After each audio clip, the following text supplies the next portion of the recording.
Alô? Alô? Agora sim. Eu que coloquei um pouquinho distante.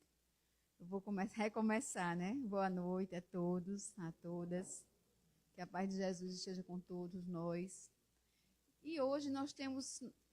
São duas datas muito importantes que nós comemoramos hoje, que é a Paixão de Cristo, né? Sexta-feira Santa. E também o Dia do Espírita. Hoje, 18 de abril, né? Foi o lançamento do Livro dos Espíritos. 18 de abril. Mas hoje nós vamos... Como eu sou muito ligada, e já faz tempo que eu dei o tema, hoje nós vamos falar sobre mediunidade na infância e na juventude. E eu até pensei hoje, até mandei uma mensagem para a Leonira. Leonira, não é melhor a gente falar hoje sobre o Livro dos Espíritos, alguma coisa assim? Ela disse, Mônica, já foi divulgado, disse, não, então tudo bem, né? Mas assim, existem muitas palestras já no YouTube, né, falando sobre a Semana Santa, sobre a Páscoa. Mas hoje nós vamos conversar sobre esse tema que eu acredito que é muito interessante. E hoje vamos começar com um exercício, que mediunidade é exercício também, né? De atenção. Então vamos lá começar. Mediunidade na infância e na juventude. Nós vamos começar trazendo uma frase de Jesus, que é justamente que está na música Médiuns. Eu acho que ele captou aí já, ele já teve assim um insight mediúnico aí, do que como é que começaria, né, a palestra, que é justamente uma citação que está em Atos dos Apóstolos, né? Que ele diz que nos últimos dias acontecerá, diz o Senhor Jesus, que meu espírito derramarei sobre toda a carne. Os vossos filhos e as vossas filhas profetizarão, vossos mancebos terão visões e vossos velhos sonharão sonhos. Então, aí é uma frase de Jesus que a gente vai analisar rapidamente para passar mais especificamente para o tema, não é, da mediunidade na infância e na juventude. Então, o que seria essa luz derramada sobre toda a carne que Jesus nos promete quando ele veio, né, à Terra trazer sua mensagem renovadora de paz, de luz para todos nós? Então, essa luz que seria derramada em toda a carne é justamente a mediunidade. E Jesus fala nos últimos dias, não é? Jesus sempre fala sobre esses últimos dias. E que dias seriam esses últimos dias? Seriam esses momentos que nós estamos vivendo agora, de renovação, de transformação da humanidade para um patamar evolutivo maior, melhor. A gente está vendo aí tantas conturbações no nosso mundo atual, mas nós estamos em preparação para um mundo melhor. E Jesus fala justamente nesses últimos tempos, esses últimos dias, não é? Em que essa luz seria derramada em toda a carne. E nós vemos hoje, quem trabalha na casa espírita, quem trabalha na infância, na juventude, na área da psicologia, da psiquiatria, na área médica, né? Em diversas áreas, nós vemos mais que nunca crianças vindo com ou queixas ou demonstrações de que elas se comunicam com alguém. Elas têm amigos imaginários, elas têm visões, elas têm sonhos, muitas vezes ouvem vozes. Isso é uma característica muito comum das crianças hoje. E os jovens também, chegando às casas espíritas, e chegando não só às casas espíritas, mas aos consultórios médicos, a outros segmentos religiosos, também apresentando, né, essas inquietações e muitas vezes se dizendo que ou que estão sendo perturbados por influências espirituais ou que sentem, que ouvem, que veem. Isso é muito comum. E é justamente isso que Jesus está dizendo hoje, que nessa nossa época, a mediunidade ela está ficando cada vez mais massificada. Ela está cada vez mais se apresentando em maior número de pessoas. Porque que todos nós somos médiuns. O que seria a mediunidade, não é? Essa capacidade que todos nós possuímos de termos contato mental com o mundo espiritual. Com o mundo daqueles que já foram, que viveram na Terra, e a gente chama de mortos. Mas que não estão mortos, estão tão vivos quanto nós. Só que não possuem mais o corpo físico. Possuem um corpo perispiritual, que a gente chama de um corpo energético, e tem vários nomes para o nome do corpo, do perispírito, né, que a gente denomina que é o corpo do espírito. Então, essas pessoas entram em comunhão mental facilmente com esses seres que já foram anteriormente, já viveram na Terra anteriormente a nós. E é algo que todos nós possuímos. Por quê? Porque todos nós somos espíritos.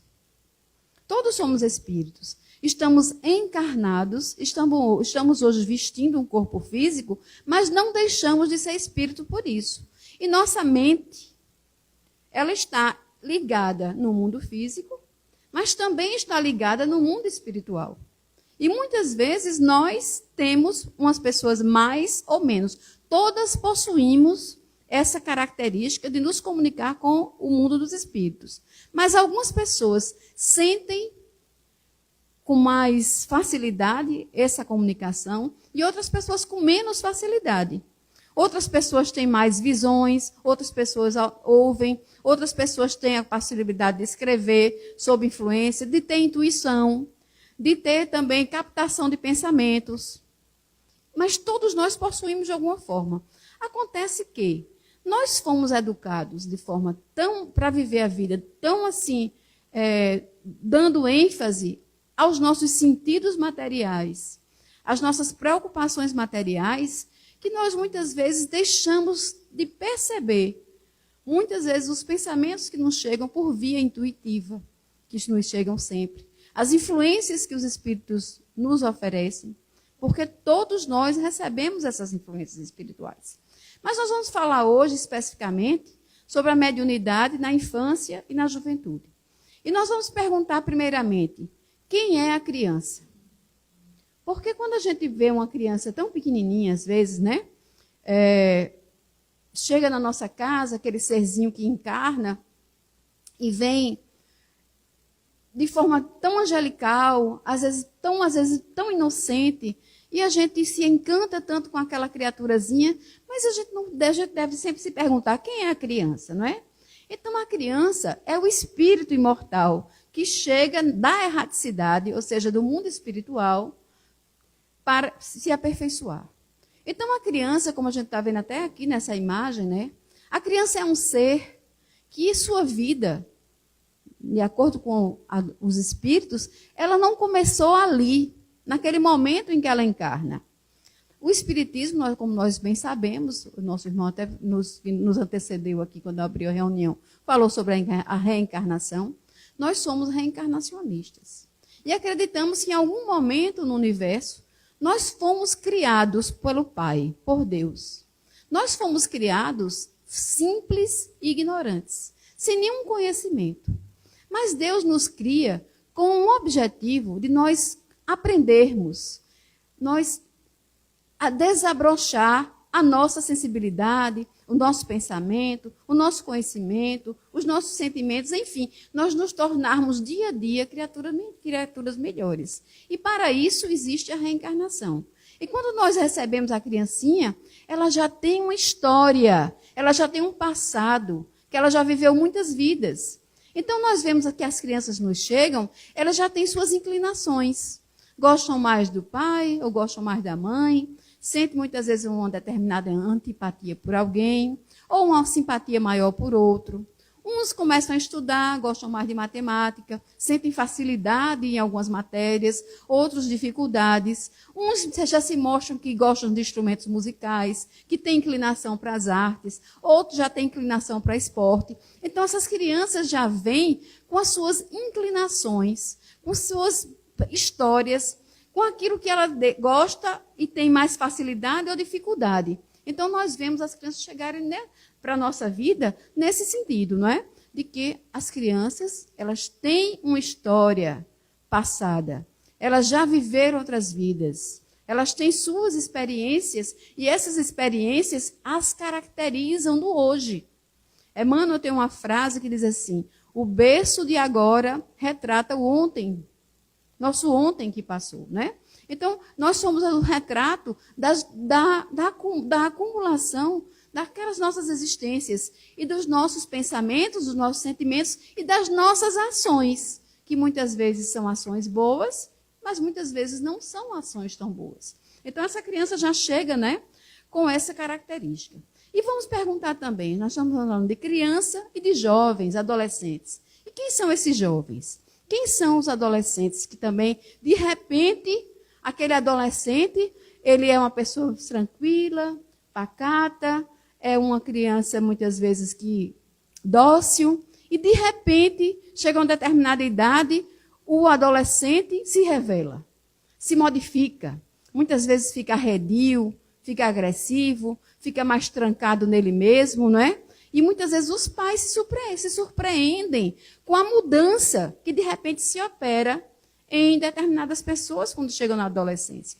E Kardec, lá na questão 385 do Livro dos Espíritos, Kardec nos faz essa indagação. Por que acontece essa mudança quando determinada pessoa, um adolescente chega a uma determinada idade? O que é que acontece? Por que acontece aquela mudança? E ele pergunta, o que motiva a mudança que se opera no caráter do indivíduo em certa idade, especialmente ao sair da adolescência? É o espírito que se modifica? É o espírito que retoma a natureza que lhe é própria e se mostra tal qual era. Então, olha que interessante. Não é o espírito que se modifica, mas é o espírito que estava meio que adormecido, meio que tolhido em determinadas circunstâncias, que retoma o seu patrimônio psíquico de forma mais pungente, de forma mais forte, e ele se mostra tal qual é. Logicamente, aquela fase da vida, né, adolescência, ainda tem mais, né, toda a questão hormonal que se apresenta, né? De repente o corpo se modifica. Então, é uma fase da vida, realmente, quem se lembra da adolescência, eu lembro muito da minha adolescência, não é uma fase psiquicamente fácil, porque são muitas mudanças que se operam. Mas aí existe a mudança também do ponto de vista espiritual.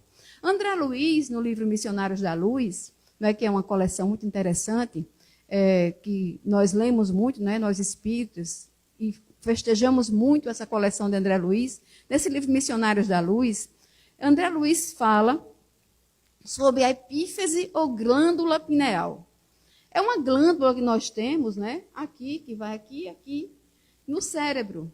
E essa glândula, André Luiz nos diz, que é a glândula da vida mental.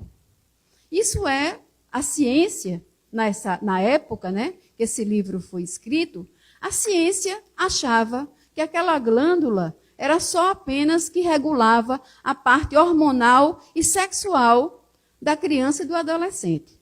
E André Luiz nos traz uma informação muito importante do mundo espiritual. Ele nos diz que a epífise ou glândula pineal é a glândula da vida mental. Ela acorda no organismo do homem na puberdade, ou seja, na adolescência. É como essa glândula, ela existe como um freio para determinadas tendências, e ela está na puberdade, ela acorda as forças criadoras, e em seguida continua a funcionar como o mais avançado laboratório de elementos psíquicos da criatura terrestre. Aos 14 anos, essa idade não, ele traz 14 anos aqui, mas essa idade varia de adolescente para adolescente, né? Inclusive, existem hoje estudos científicos de que a adolescência está sendo cada vez mais, vindo mais cedo, se apresentando cada vez mais cedo, até mesmo aos 10 anos, crianças que já entrando na puberdade, 8 anos. Isso se dá por muitas causas. Causas espirituais, que a gente poderia buscar, inclusive lá no Livro dos Espíritos, embora tenha sido escrito em 1857, o Livro dos Espíritos é atualíssimo, não é? E ele nos traz muitas informações que a ciência médica e outras ciências estão justamente descobrindo em pleno século XXI, não é? Algo que foi escrito no século XIX, né? Está hoje sendo estudado pela ciência médica principalmente. E ele nos diz que a criança ela está meio que adormecida, as suas potencialidades, aquela criatura que verdadeiramente ele é. E quando chega nessa fase, essa glândula, que funcionava como um freio, ela se libera, não é? Ela faz com que aquela criatura se liberte e ela se mostre quem ele é. Olha como é interessante. Naquela época, a ciência não pensava nisso.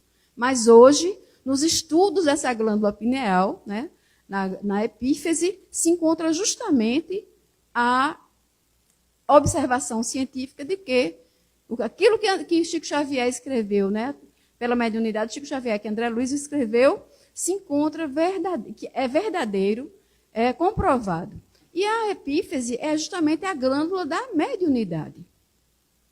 Porque é uma glândula mental. É a glândula que nos liga, na parte física, né, ao nosso psiquismo, que nos dá a ligação entre nós, do mundo físico e o mundo extrafísico.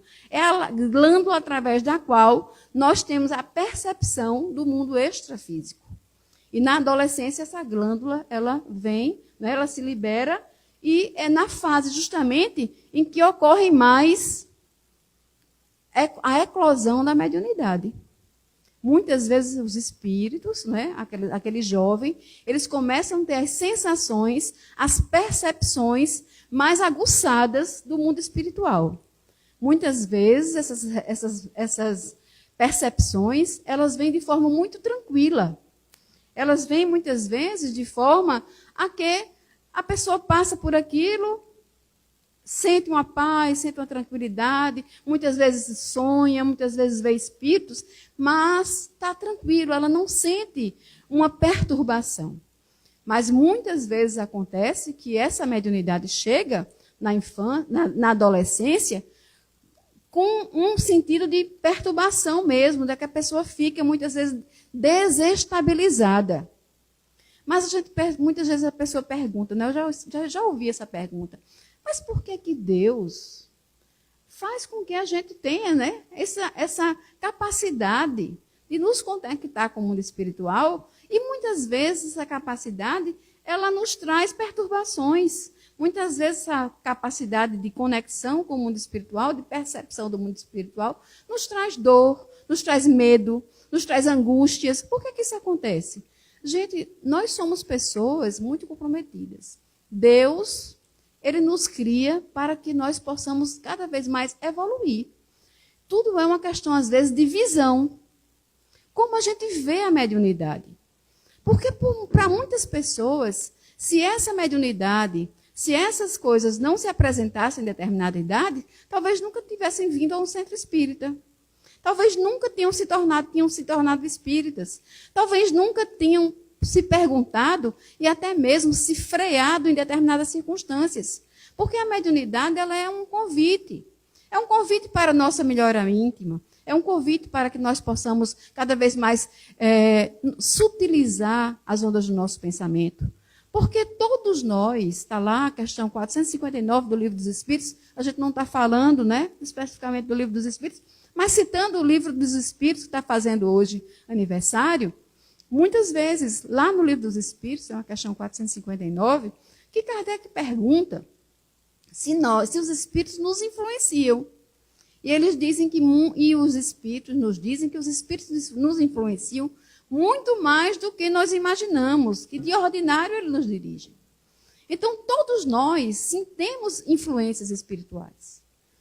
Quem de nós consegue ter o total controle do nosso pensamento? Alguém tem controle do seu pensamento? Acredito que ninguém. Se alguém que a gente se eu dissesse a vocês hoje agora, vamos parar todo mundo, fecha os olhos e para de pensar. E vocês iam fazer um exercício de parar de pensar. Aí é que pensa mesmo. Porque é uma usina, nossa mente é uma usina de pensamentos. E todos nós vamos emitindo sempre pensamentos. E muito mais do que a gente imagine, o pensamento é uma energia muito poderosa. O pensamento nos caracteriza e é uma energia muito poderosa. Nós agimos no mundo físico, inclusive, através do nosso pensamento. Isso já foram feitas pesquisas. E pesquisas nas diversas áreas científicas, na física e nas áreas médicas, né? Que o pensamento ele tem uma potência, ele é algo, ele é uma força, ele é uma energia. E já foram feitas muitas pesquisas, por exemplo, alguém que está aqui, vamos citar uma pesquisa bem rapidamente, E vamos ver se realmente o pensamento é uma energia. E coloco alguém lá do outro lado do mundo e faz uma experiência de quê? Duas pessoas, dois sensitivos, que a gente chama médios, né? Dois sensitivos, duas pessoas que são capazes de ter o dom de captar pensamentos, da telepatia, da transmissão de pensamentos, e aquela pessoa lá do outro lado vai emitir um pensamento, e a pessoa que vai captar o pensamento daquela pessoa que está lá, isso foram experiências realizadas, catalogadas no mundo científico, que é uma realidade. Então, nós percebemos os pensamentos alheios. Nós captamos os pensamentos alheios. A questão é que, muitas vezes, nós sabemos que estamos captando o pensamento alheio, mas é muito raro alguém perceber que está captando o pensamento alheio. E a grande maioria da população do mundo não tem a menor noção de que ingere pensamentos, de que capta pensamentos, de que assimila os pensamentos. E que, mais ainda, que são influenciados pelos pensamentos alheios. Se eu tivesse um copo aqui na minha frente, eu procurei um copo agora, fazendo só um... E bebesse... Não tem problema não. Estou vendo agora. Então, se eu pegasse pegar esse copo aqui e for tomar água, vocês estão prestando atenção a mim? Muitos de vocês, na mesma hora, iam ter o pensamento de querer tomar água. Olha a nossa influência, como é enorme uns dos outros. Não é? É imensa a nossa influência. Na mesma hora, ninguém estava pensando em água.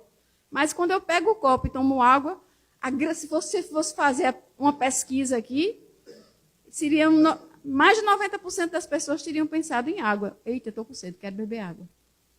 Então, a gente se influencia. A propaganda é algo sem problema, Eva. Eu dei esse exemplo, mas sem problema.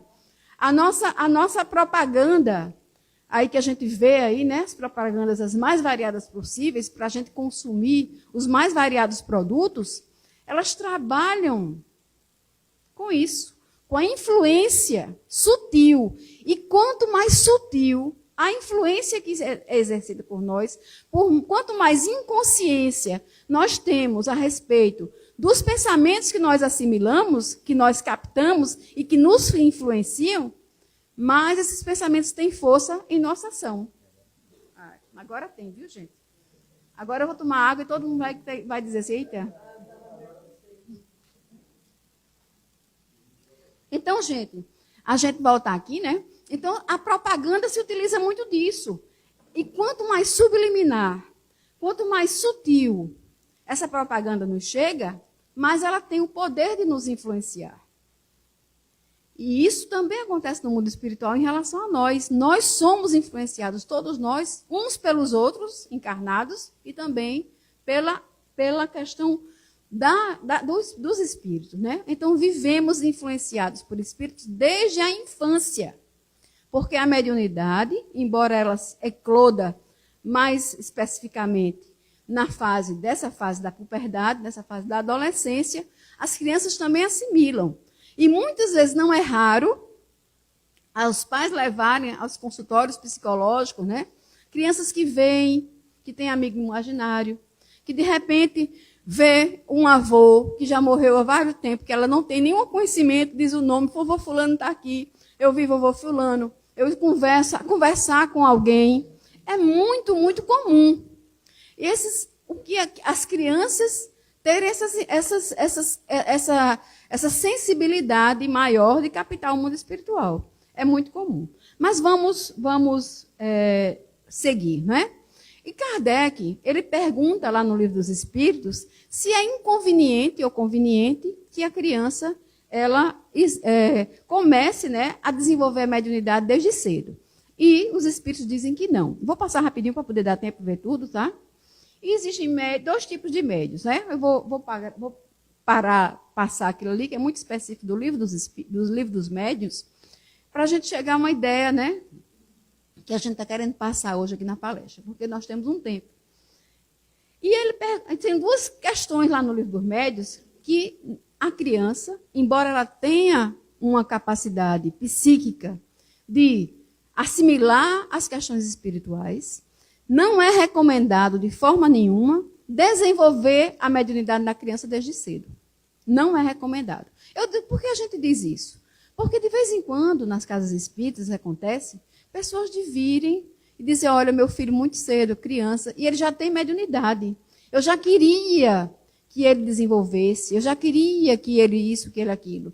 Mas a gente precisa saber o seguinte, que lá no Livro dos Médiuns, nós temos a seguinte situação. A criança, eu vou passar rápido porque é muita coisa que eu queria falar, eu vou pegar a parte mais doutrinária, mas quem tiver uma palestra maior, um seminário, tem até um seminário também no YouTube, que eu falo mais especificamente nessa parte do Livro dos Médiuns.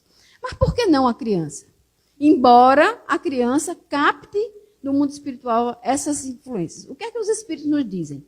Porque as crianças têm o organismo frágil e delicado. E ela superexcita, muitas vezes, a imaginação. Nós não podemos deixar a criança, que essa imaginação dessa criança se superexcite.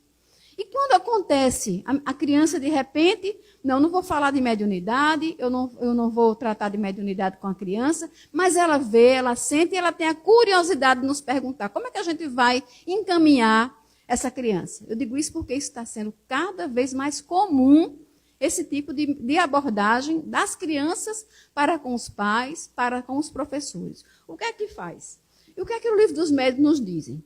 Assim, os pais prudentes as afastarão dessas ideias, ou pelo menos só lhes falarão a respeito no tocante às consequências morais. Eu queria chegar justamente nesse ponto. A mediunidade, ela tem suas consequências morais. Nada que Deus nos propicia no universo é por acaso. E sempre existe um fim, uma finalidade útil para o ser humano. Então, tudo que Deus nos dá, tudo que Deus nos proporciona,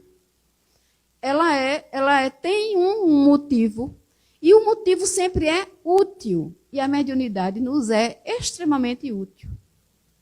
Porque ela se revela numa necessidade de que nós pensamos em suas consequências morais. Porque a mediunidade tem suas consequências morais.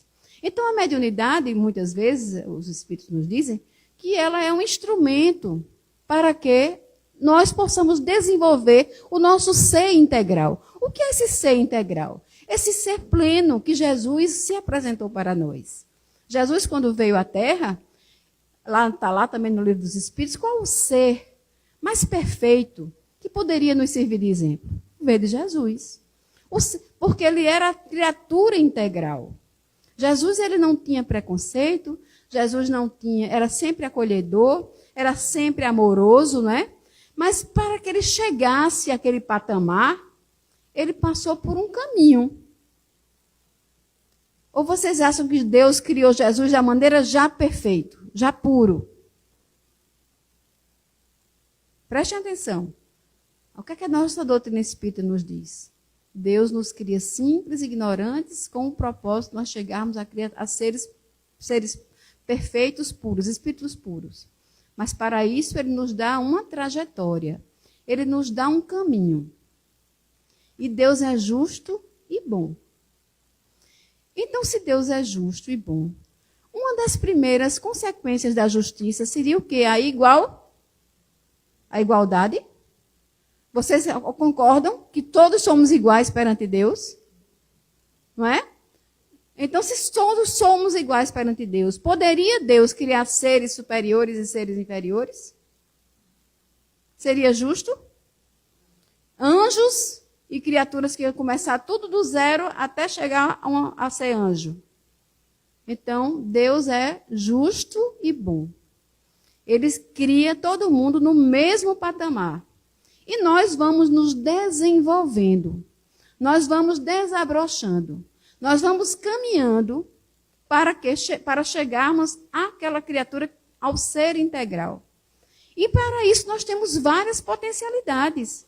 Os sentidos físicos, por exemplo.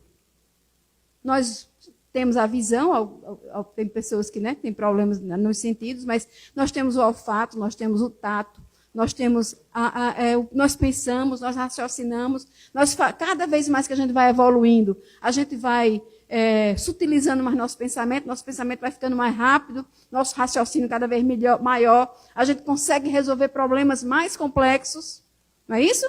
Quanto mais a gente vai desenvolvendo nosso raciocínio, nossa inteligência, a problemática que nos vão apresentando, a gente vai resolvendo de forma mais satisfatória. Então, a gente está em desenvolvimento. Todos nós. Porque se pegar a humanidade hoje, a humanidade há 200, 300 anos atrás, a diferença de modo de pensar. O cérebro já seria muito diferente, porque nós já desenvolvemos mais essa capacidade. E nós estamos também desenvolvendo essa capacidade de ver os espíritos. Tem uma frase de Allan Kardec que ele diz assim, que nós, os microscópios, nós conseguimos ver um mundo dos infinitamente pequenos. Antigamente não se tinha ideia que existiam bactérias, fungos, micróbios. Não existia essa microvida que a gente vê hoje pelo microscópio. A olho nu a gente não consegue.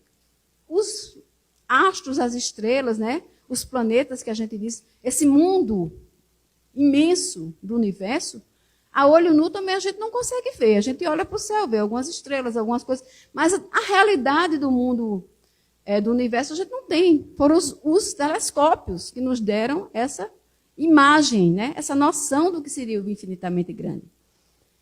Mas nossos sentidos, eles captam as coisas materiais. Mas nossos sentidos físicos, eles não captam as coisas espirituais. Nós precisamos de um sentido psíquico que capte essas coisas espirituais. E qual é esse sentido? A mediunidade. Que todos estamos desenvolvendo. Da mesma forma que nós estamos cada vez mais desenvolvendo o nosso raciocínio lógico, o nosso pensamento, a capacidade de perceber as coisas do mundo material, inclusive a capacidade inclusive, de saber se a gente está sendo influenciado ou não. Mas aí eu perguntei no início, e aí, a criança está daquela forma, como é que a gente vai fazer com ela? A gente vai ajudar ela a se desenvolver psiquicamente.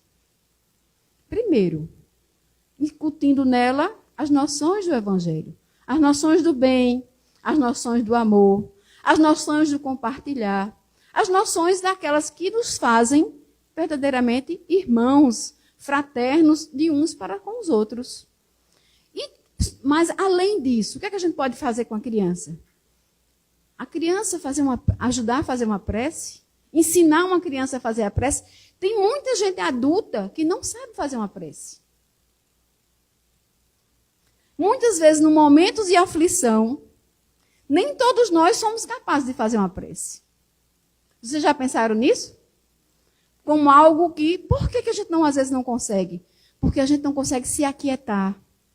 A gente não consegue se acalmar. A gente não consegue deixar dominar as nossas emoções. Nós temos uma dificuldade imensa. Eu perguntei para vocês, conseguem parar de pensar? Todo mundo disse que não. Conseguem parar de sentir?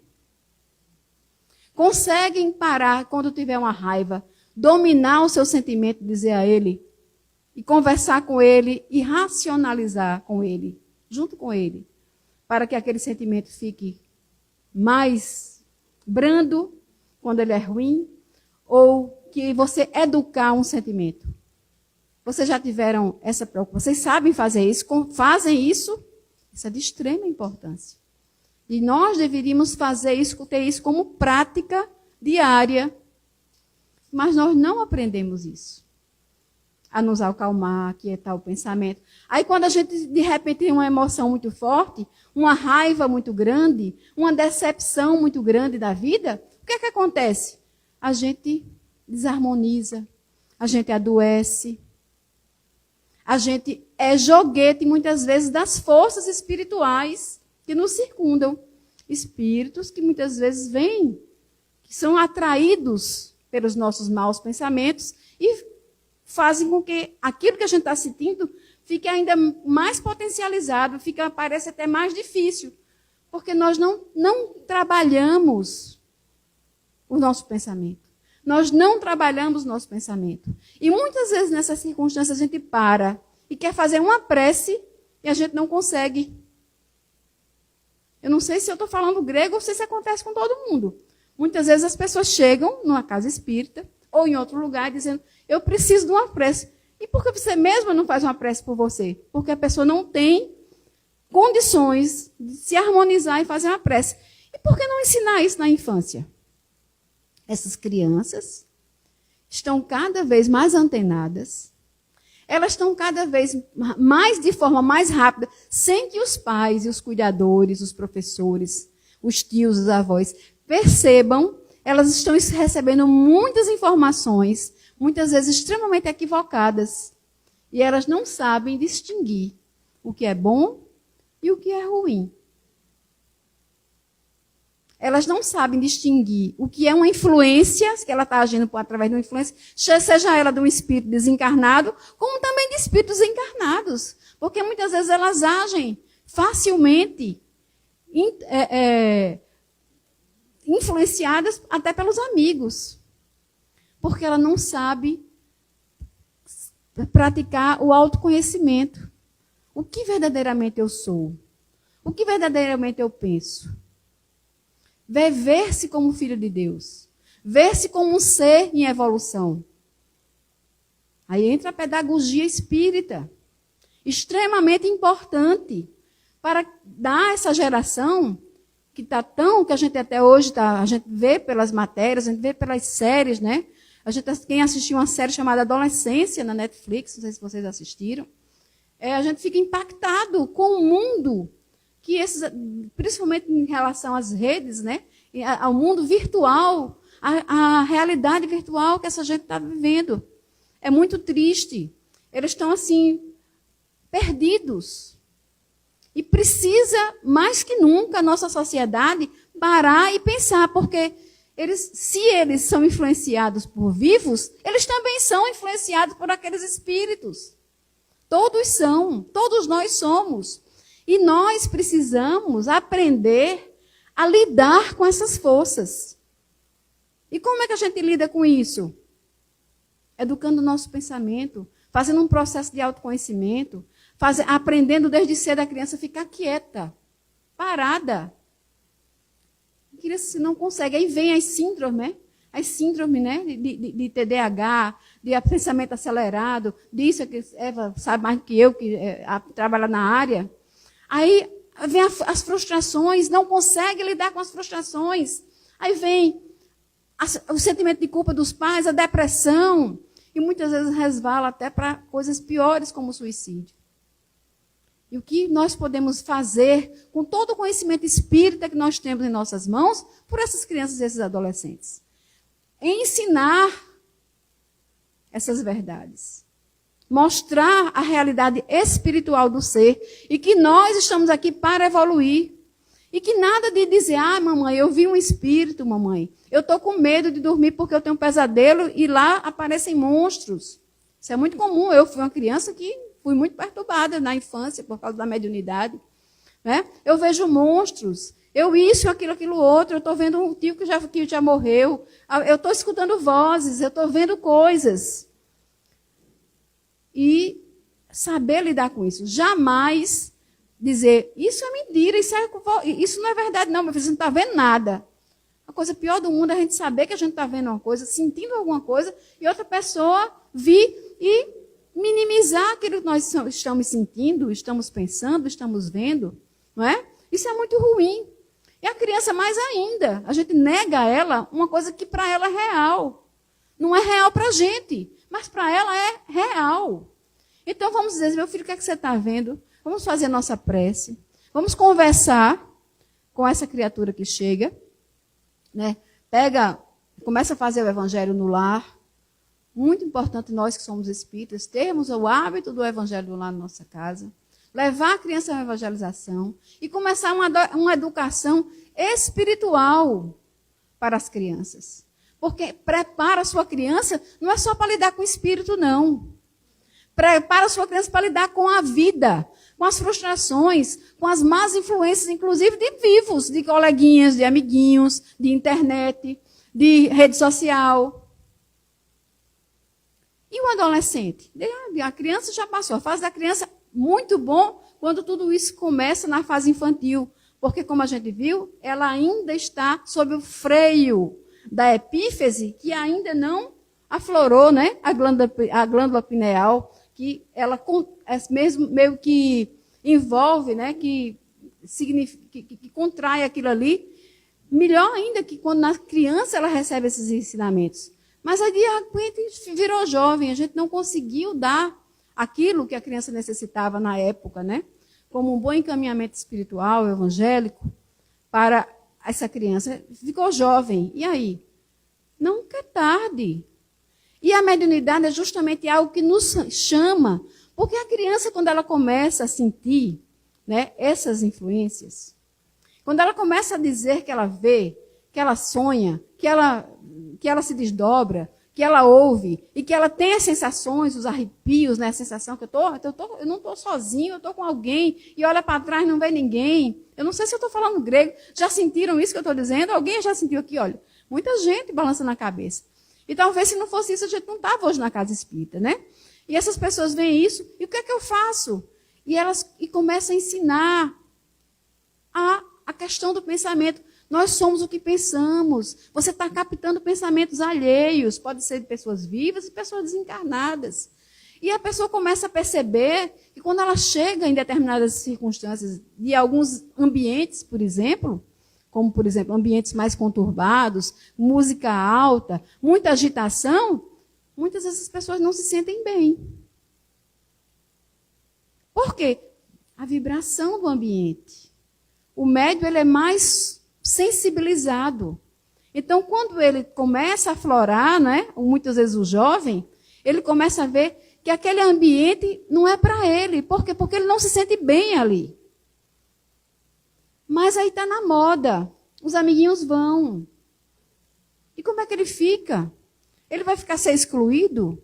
Ele vai ficar marginalizado no grupo? Porque ele não se sente bem naquele grupo? E muitas vezes começam os sentimentos de rejeição, de inadequação. Eu não me adequo. Meus amigos só falam besteira, eu não consigo muitas vezes acompanhar. Eu, pelo menos, quando eu era adolescente, eu tinha uma dificuldade imensa. Eu não conseguia entender piadas, coisas de duplo sentido, a mediunidade muito aflorada. E eu me sentia muitas vezes inadequada. Isso é terrível. Isso era terrível na minha época, é muito pior hoje, porque as cobranças sociais são muito maiores, principalmente nas redes sociais. Eles vivem num mundo virtual. Né? Então, a gente precisa o quê? Dar aquela segurança àquele jovem. Não existe inadequação. Aquela onda, aquela vibração daquele ambiente, você não encontra paz, mas existem outros ambientes que fazem bem, que fazem melhor para você. Vamos conhecer outras coisas. E muitas vezes o que aquele jovem precisa é de uma atenção, de um encaminhamento para uma casa espírita ou uma religiosidade, um bom livro. Muitas vezes nossa inquietação mental é tão grande que a gente não consegue nem ler um livro. Hoje em dia, isso é pesquisa, textos longos, as pessoas não leem. É um parágrafo. Você tem que dizer sua mensagem numa frase, num parágrafo. Porque se você se alongar, o adolescente perdeu o adolescente, porque ele não quer mais saber. Porque o pensamento está muito rápido. As coisas são muito velozes para eles. Até para estudar é difícil, porque eles estão com esse pensamento acelerado. Isso é péssimo, gente, para a saúde. Isso é péssimo para o bem-estar mental, para o bem-estar espiritual de alguém. Nós precisamos nos aquietar. E a mediunidade é isso, ela nos traz assim, como se fosse assim, sabe aquela agulha da bússola que ela gira quando o caminho muda? Então ela vai chamando assim você para o seu norte, para a espiritualidade. E quando se começa a descobrir como é bom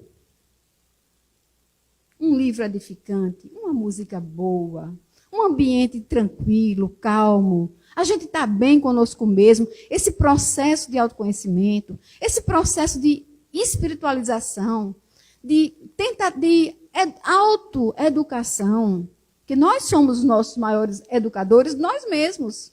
Né? Se você pega um livro, você está se autoeducando, educando sua mente. E nós vamos começando a mudar. Nós vamos começando a ficar mais tranquilo. A nossa saúde mental melhora ou não? Melhora. O ansioso, eu sou muito ansiosa. E muitas vezes, quando eu estou lendo, né? O que é que me controla a minha ansiedade, muitas vezes? Minha leitura. Todos os dias eu tenho meu horário de fazer minha leitura. Ali é a minha meditação. Ali é meu autoencontro. Meu momento de reflexão comigo mesma. E eu preciso daquilo. Aquilo para mim se tornou um hábito. Mas como foi que se tornou um hábito? Primeiro 1 minuto, depois 2 minutos, depois 3 minutos. E a gente vai se autoeducando. Isso é muito bom, porque o ansioso, ele está com a cabeça a mil. E aí ele acaba sem conseguir fazer nada. Ele faz tudo, mas quando você vê, ele não fez nada. Porque ele tenta fazer uma coisa, fazer outra, e esquece até o que está fazendo, né? Isso é uma síndrome que a gente está acontecendo. De repente, você sai de casa, cadê a chave do carro? Vai buscar a chave do carro, aí de repente lembra que vai beber água, esquece a chave do carro, sai de novo. A gente vive, mas estou dizendo mentira? É verdade, nós estamos nesse ritmo e nos perturbando cada vez mais. Então, precisamos conhecer um pouquinho da mediunidade. E a mediunidade é algo que nos trazem isso, né?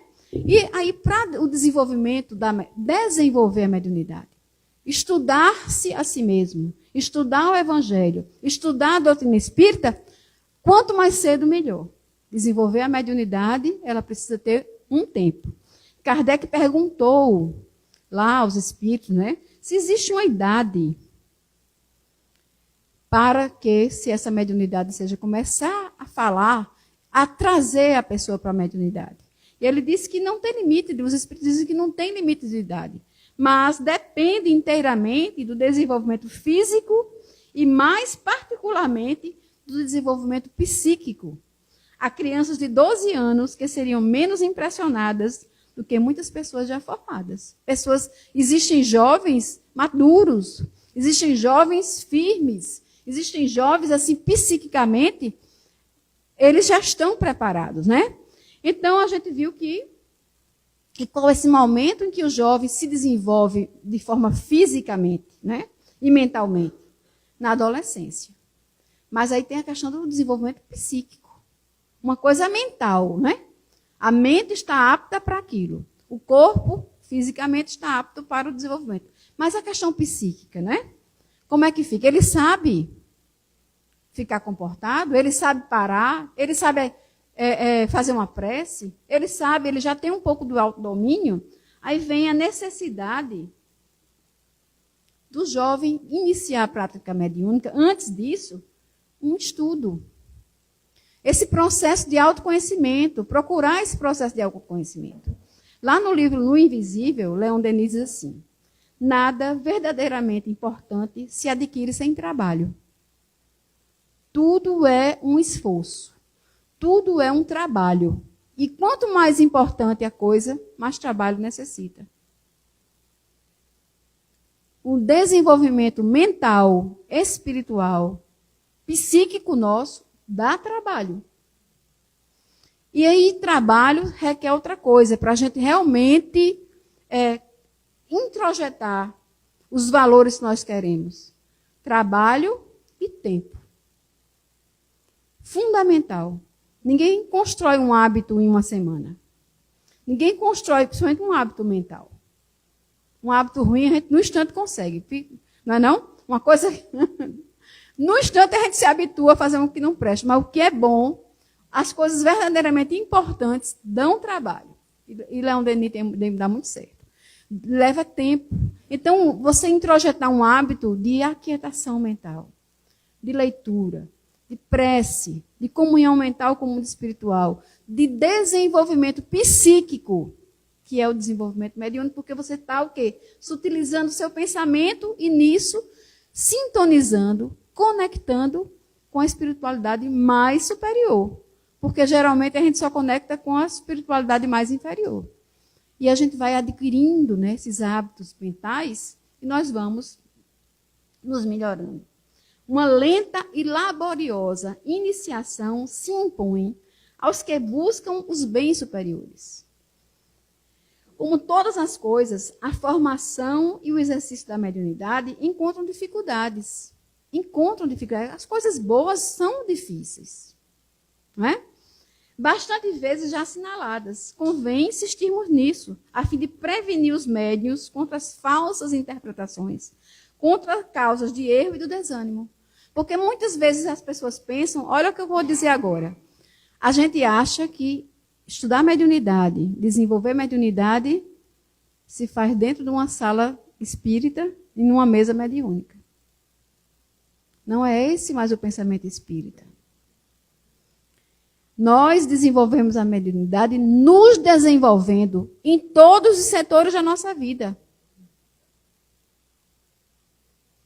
Porque nós vamos sabendo captar as ondas mentais, as influências mentais,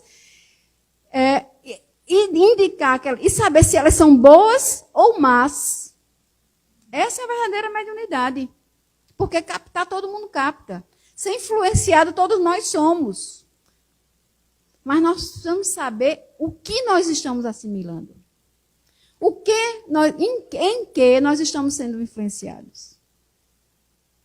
Então, a mediunidade não é mais aquela prática restrita a uma reunião mediúnica. A mediunidade hoje é um exercício para a vida. Nossa vida em todas as nossas diretrizes, em todos os lugares que nós estamos nos colocando, na nossa profissão, na nossa família, na nossa vida. Por isso que é tão interessante começar desde o berço, desde o início, não é? Para que nós possamos nos desenvolver. É o desenvolvimento do ser espiritual e psíquico que nós somos, todos nós. Então, eu ainda tenho um tempinho, Eva? 5 minutos. Então, vamos lá, bem rapidinho. Mas nós vemos muitas vezes a mediunidade com aspectos de obsessão. Eu não sei se quem já está vendo. E pode uma criança ou um adolescente sofrer processos obsessivos? Pode. E por quê? Por que pode? Olha, eu trouxe até uma imagem de Jesus. Jesus lá, tem um trecho, né? Que ele é chamado para curar uma criança que caía no fogo, na água, e que os discípulos não conseguiram curar. E chamam Jesus para curar. E Jesus vai lá e expulsa, vamos colocar aqui entre aspas, expulsa, porque o termo hoje não é esse. Naquela época a gente não sabe que conotação teria esse termo expulsa, mas a gente sabe que é equivocado. Os demônios, também outro termo que a gente não usa, que estava naquela criança. E aquela criança fica sã, fica boa. Então, desde a época de Jesus, Jesus já praticou a desobsessão em crianças. E por que acontece isso? Por que uma criança pode sofrer um processo obsessivo? Lembra lá atrás, quem é a criança? É o ser que chega na nossa casa através da reencarnação, que já viveu outras vidas, que já veio, já teve um passado. E muitas vezes essas crianças, elas já trazem do mundo espiritual de onde vieram, da região espiritual onde vieram, inimigos que a perturbam, que muitas vezes querem o mal dela, que muitas vezes querem levá-la até mesmo à morte, ao suicídio. Adolescência, criança, todos nós temos as nossas nuvens de testemunhas, como nos disse o apóstolo Paulo. Todos nós carregamos nossa nuvem de testemunha. Tem aqueles espíritos que nos querem bem, que nos querem o nosso bem, mas outros não. E nos vinculamos. Esses espíritos, quando vêm aqui, e se aparecem com o processo obsessivo na infância, elas já se encontram vinculadas psiquicamente com essas criaturas lá do mundo, desde o mundo espiritual. Elas já nascem vinculadas psiquicamente com essas criaturas. E na literatura espírita, nós vamos trazer aqui 2 exemplos. Quem tiver, tem vários exemplos. Eu trouxe esses 2 exemplos, né? Lá no Missionários da Luz, né, no capítulo 18, uma senhora que chega na casa espírita com obsessão desde a infância. E aqui uma história muito interessante, que está na primeira parte da história de Leonel, desse livro, nos Dramas da Obsessão, da psicografia de Ivone do Amaral Pereira, e o espírito Bezerra de Menezes, ela e o pai dela também, desde berço, ele já vem com o processo obsessivo e ela também. Por quê? Porque os espíritos que o obsidiavam já estavam vinculados por ela. Criaturas que participaram da Inquisição, na época, né, da Idade Média, na Europa, nós sabemos que tivemos momentos históricos muito tristes, né? Como a escravatura, como a Inquisição, e tantos outros momentos históricos em que espíritos arvorados de poder, mas sem uma preparação moral, mataram, dizimaram. E aqueles dois espíritos tinham participado da Inquisição e tinham tirado tudo de uma família de judeus. Tinham tirado todas as posses e tinham colocado eles no calabouço, enfim, destruíram a família. Não todos, né? Parte daquela família eram seu séquito, né? Era sua nuvem de testemunhas que vinham justamente para obsidiá-los. E através de um processo de desobsessão, através de um processo de autoconhecimento, de autoevangelização, essa obsessão, quem quiser ler o livro, né, os 2 livros, esse aqui, Missionário da Luz, são vários casos, né? E esse aqui, Drama de Obsessão, vocês vão ver lá essa história. São 3 contos que falam de processos obsessivos. E tem isso. E, às vezes, os espíritos não são nem obsessores em si. Às vezes, são espíritos que também que tenham problemas, não sejam espíritos muito evoluídos, sejam muito materializados, e eles perturbam. A vida, quem conhece a vida de Ivone do Amaral Pereira, uma grande médium, né, que escreveu seus livros até mesmo antes de Chico Xavier. Ela tem vários livros muito importantes. Esse livro, Damas de Obsessão, é um deles. Ele escreveu Memórias do Suicida, Recordações da Mediunidade. Tem vários livros. Ela tem um número muito bom de livros, de excelentes livros. Ela, na sua infância, ela tinha visões de um espírito, que era Roberto Canalejas, que tinha sido seu marido na encarnação passada, em outras encarnações também.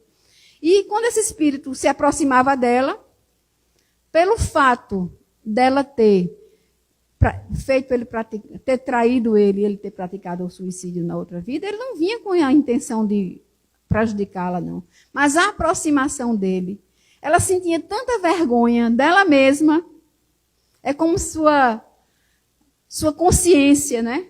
Ela pesasse naquele momento e ela se sentia muito incomodada com a presença daquele espírito. Então, são várias nuances, né, dessas aproximações espirituais que nós temos em todas as fases da nossa vida. Na infância também, na adolescência também. Mas sempre a terapêutica, ela é sempre a mesma. A autoevangelização, porque é isso que Deus espera de nós. Nós não nascemos para sofrer. Não estamos aqui no mundo de expiação e provas para sofrer, para pagar. Deus não precisa que a gente pague. Ele quer que a gente aprenda. Que se eduque. Esse é o objetivo da vida. Não é para pagar. A gente não está aqui como devedor apenas. A gente está aqui num processo de autoconhecimento, de autorrenovação, de aprendizado, de automelhoramento. E aí tem uma frase que eu acho muito interessante, que diz assim: quando a gente melhora, a vida melhora. Mas enquanto nós não revolvemos a vida aquilo que ela quer de nós, ela nos cobra. Em vários tipos de várias maneiras. E os espíritos, eles se aproximam de nós pelo nosso pensamento.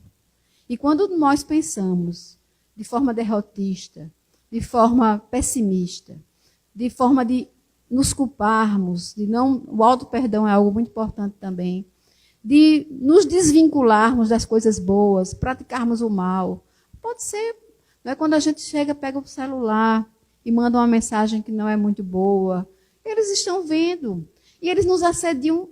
E são as portas que nós abrimos da nossa mente para recebermos as más influências espirituais. Criança, adolescente, todos nós.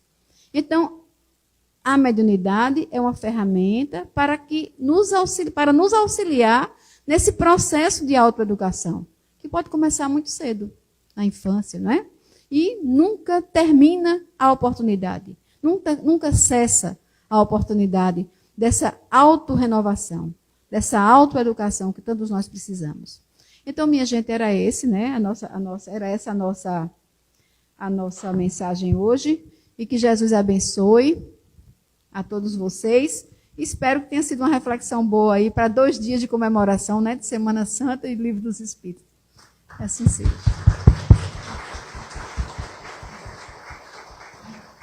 Muito obrigado.